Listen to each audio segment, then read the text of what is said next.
எல்லாரும் என்ன போட்டாங்க? தேர்தல் பிரச்சாரம் சூடு பிடித்தது என்றார்கள். சீமானும் அவன் பிள்ளைகளும் வந்தோம். எதற்காக வந்தோம்? தமிழ் மீட்சியுறவே வந்தோம். ஏன் வந்தோம்? தமிழ் மீட்சியே தமிழர் எழுச்சி என்ற தாத்தா தேவனைய பாவாணர் சொற்களை வாசித்தோம், சிந்தனையை படித்தோம், வந்தோம். பரப்புரையானது, பிரச்சாரம் பரப்புரையானது. இவ்வளவுதான் மாற்றம். வாழ்த்துக்கள் படம் எடுத்துக்கிட்டு இருப்போம். படமே முழுக்க தூய தமிழ் சொற்கள் தான். அதில் நான் உன்னை நேசிக்கிறேன் வரும். விமர்சனம் எம்மிது ஐ லவ் யூ என்று வர வேண்டிய இடங்களில் எல்லாம் நேசிக்கிறேன் என்று வருவது நெருடலாக இருக்கிறது. ஒரு பத்திரிகை எழுது, ஒரு இதழ் என்னை விமர்சிக்குது. ஐ லவ் யூ என்று வந்திருக்கணுமா? அந்த இடத்துல நேசிக்கிறேன் என்று வருதான்.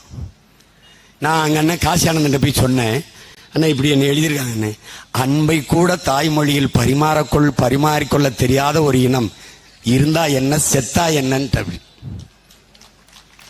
இதை யோசிச்சு பாரு. அப்ப நாங்க எல்லாம் படப்பிடிப்புல ஒன்னா உட்காந்து உணவு சாப்பிட்டுட்டு இருப்போம். புதிதா யாராவது ஒருத்தர் வந்துருவாரு, அவர் கொஞ்சம் ரைஸ் கொடுங்க பாரு, அந்த பரிமாறாருல சாப்பாடு போட மாட்டார், போயிட்டே இருப்பாரு.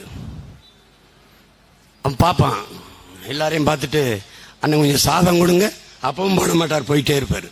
பக்கத்தில் இருக்க தட்டி சொல்லுவான், சோறுன்னு கேளு அப்படின்னு. அண்ணன் கொஞ்சம் சோறு கொடுங்க, போய் அவர் அவர் சோறை வைப்பாரு. அதுல இருந்து அவர் என்ன பண்ணிப்பாரு, சோறு கேட்டா தான் இங்க கிடைக்கும், சாதம் கேட்டா ரைஸ் கேட்டா கிடைக்காது. இவ்வளவுதான் மாற்றம். பெரிய வித்தையாது. மாறாது என்ற சொல்லை தவிர எல்லாம் மாறி இருக்கு. நீ மாறு, நான் மாறுறேன், மாற்றுவோம். நீ எப்படிப்பட்ட மாற்றத்தை விரும்புகிறாயோ அந்த மாற்றம் உன்னிடமிருந்து தொடங்கணும். இதான் அண்ணல் காந்தியடிகள் கற்பித்திருக்கிறது. அந்த மாற்றத்தை நம்மிலிருந்து தொடங்குவோம். எனக்குள் எந்த மாற்றத்தையும் ஏற்படுத்த முடியாத நான் சமூக மாற்றத்தை ஏற்படுத்த முடியாது. இந்த கோட்பாட்டை உள்வாங்கிக்க. மாற்றம், மாறுதல் உன்னிலிருந்து, என்னிலிருந்து, இந்த என் மண்ணிலிருந்து. நாளை இந்த நாடு, இந்த உலகம் மாறும். எதையும் தனி மனித கருத்து என்று தள்ளி வைத்து விட முடியாது. உலகத்தீரே இதிகாசங்கள், புராணங்கள், தத்துவங்கள், கோட்பாடுகள், கொள்கைகள் எல்லாம், காப்பியங்கள், காவியங்கள் எல்லாம் தனி ஒரு மனிதனால் சொல்லப்பட்டதுதான். எதையும் தனி மனித கருத்து என்று தள்ளிவித்து விட்டு போக முடியாது.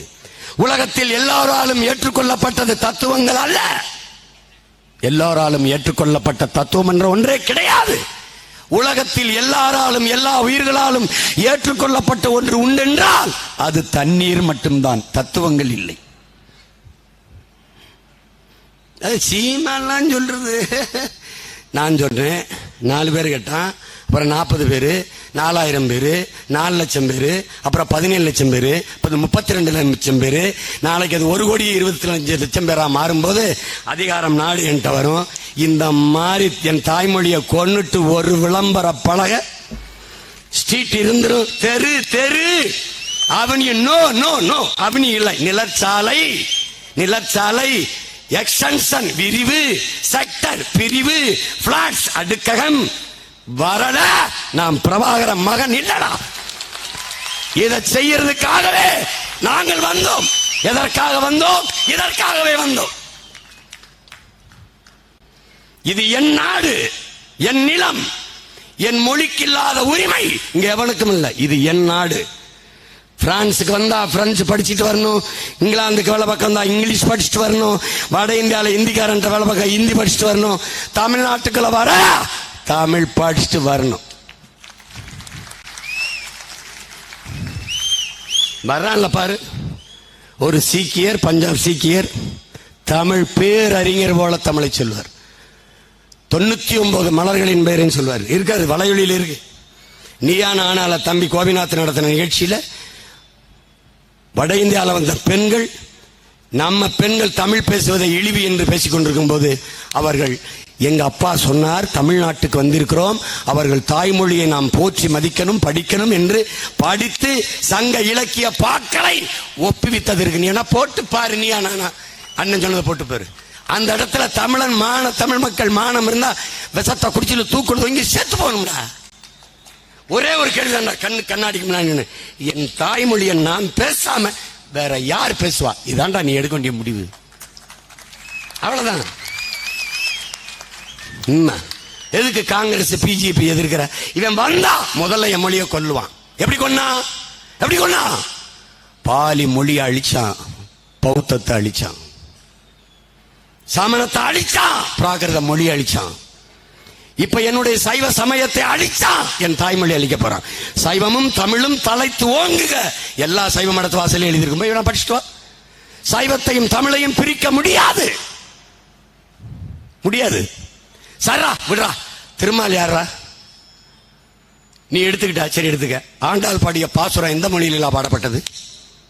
இப்ப தெரியாத திருமால் யாருன்னு? மால் என்றால் கருப்பு.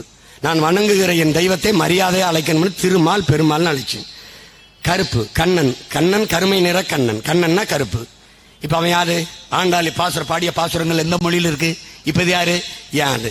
63 நாயன்மார்ல யாரா ஒருத்தன் பிறமொழிக்காரன்? ஏய் சொல்லு, எந்திரிச்சு டக்குன்னு சொல்லு. யாரு? 63 பேரும் என் பேரு.